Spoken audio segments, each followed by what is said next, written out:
Hello and welcome to Dice and Demons. I'm Emma, and in this video I'm going to show you how I attempt to try the so-called slapchop style. And I know that there's been a little bit of controversy around the term somehow, what to call it and whether or not it's a new or old technique and stuff like that. And I'm not going to touch that whole debate. I'm just calling it slapchop because I really like that name. It just sounds fun. And my idea with it is that it could be fun to try something completely different. I usually use a lot of edge highlighting in my painting. I recently tried using a lot of glazes and stuff. And while that's a lot of fun, it also takes so much time. So I thought it would be really fun to just try something completely different and then see where that took me. So that's what I'm going to show you here in this video. So I start off with my lovely Velociraptor style Seraphon model, and I start out with a model that's been primed using a white primer. And I know that usually slapchop involves using a zenithal prime where you first spray the model black and then spray over it with gray or white, but I do not have a black primer and I didn't want to go out and buy one, so I used my white primer. And then I decided to use a contrast paint as the darker undertone, and then I decided I wanted to go for a mostly purple-ish undertone, just to give perhaps a little bit more vibrancy to the final paint job than if I had used a black undertone.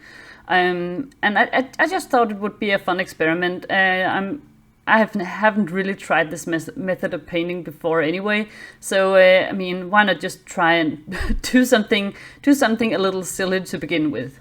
Then for the feathery parts of the dino, I decided to go with a green undertone, and that's because I eventually want to highlight the feathers up to a pink, and so I thought it would be nice to have a contrasting color as the undertone.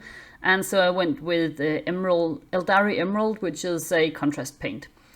I then started dry brushing, and I'm not the world's best at dry brushing. I have been watching a video, I believe it was from Artist Opus, where they tell you that you don't need actually to have an entirely dry brush. You need a tiny bit of moisture on it and then just a texture palette if you have one, instead of wiping off the paint on a piece of kitchen towel or something like that.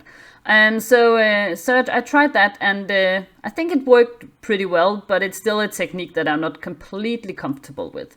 I think it worked okay, even though it looks a little bit dusty, which of course is often the case with dry brushing, especially if you don't do it exactly right, which I didn't. Then for the part that I was quite excited about, actually applying the color over top of the dry brush to see how it would look. And for the green here, I am using a contrast paint, and this one is Warp Lightning, which is sort of a nice, relatively vibrant green color that I really like. I also often use it as the basis for orc skin, for instance.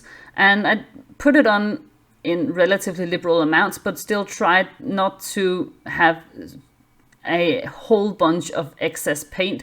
So sort of in between a glaze and the usual way you use contrast paints, I think. Then for the feathers, I used Volupus Pink, also a contrast paint, and I just sort of really put a lot in there, because these feathers have so many textures that that's actually where the contrast paints sort of really shine. I was not quite happy with this look. It looks more dark and a little bit dirty almost, instead of vibrant pink. But I mean, it's just an experiment really, so I was willing to just let it go and see what happened.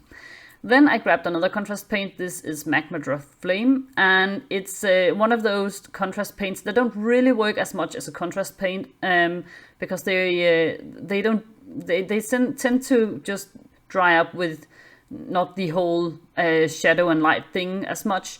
So I watered it down a little bit because it's actually really powerful and really covers a lot, and I was afraid it would cover the entire surface too much, so you couldn't see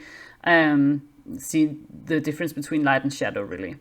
Then for the skink, I used another contrast paint, and this one is Talazar Blue, which is one of the blue paints that I really enjoy from the contrast range. It's just a nice vibrant blue that is just, well, sort of the what I think of when I think of a blue color.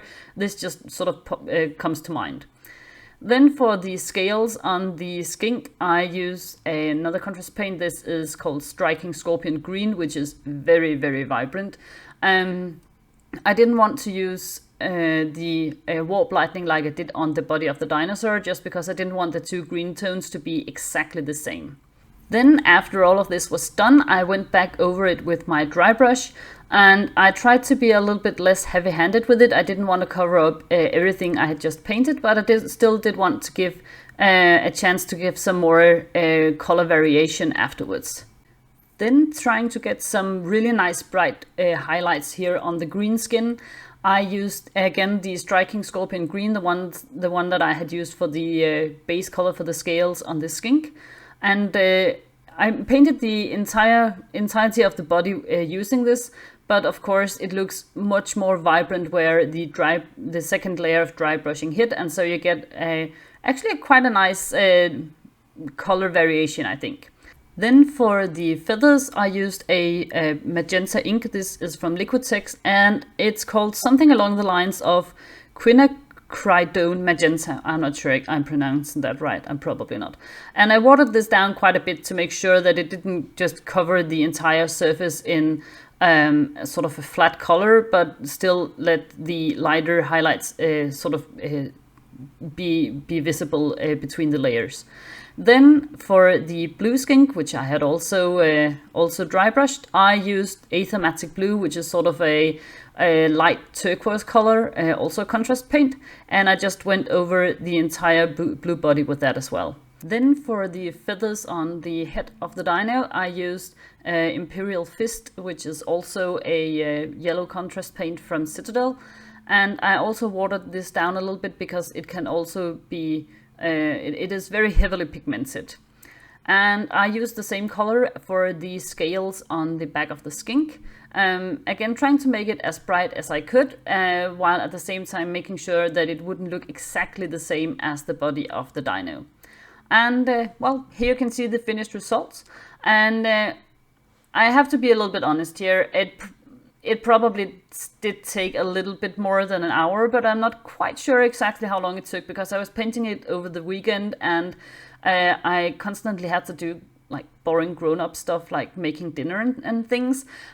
So I don't know exactly how long it took, but I think the dry brushing and the sort of slap chop part of the painting process probably did not take much more than an hour when if you exclude the drying time.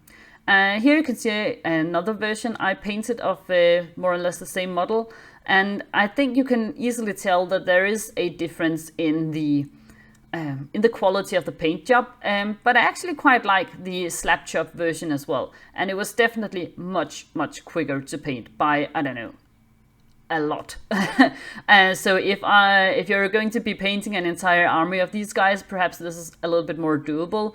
If I was I don't know if I'm going to be doing this again. I could be tempted to, but then I would probably go back in and perhaps do a little bit more manual highlighting afterwards, just to get some even nicer, sharper edges of some of the things. But I didn't do that here just because I wanted to see what it would look like with using purely the slap chop method. Yeah, so but it was actually it was quite fun and quite liberating to try something completely different and something that's supposed to be really quick. And knowing that I wasn't looking into a project that was going to take me hours and hours and hours to complete, which was quite motivating. So this was really fun. Now the question is, what do you think? Do you think it looks okay? Do you think there are easy ways to perhaps improve upon this method? Any sort of comments, suggestions, ideas, and so on that you have, I would be very happy to have them in the comment section below. I try to answer every comment I get, and so yeah, let me know, and I'll get back to you. Also remember that you can always follow me as Dice and Demons on Twitter and Instagram as well. So thank you so much for watching this one, guys, and I'll see you next time. Bye!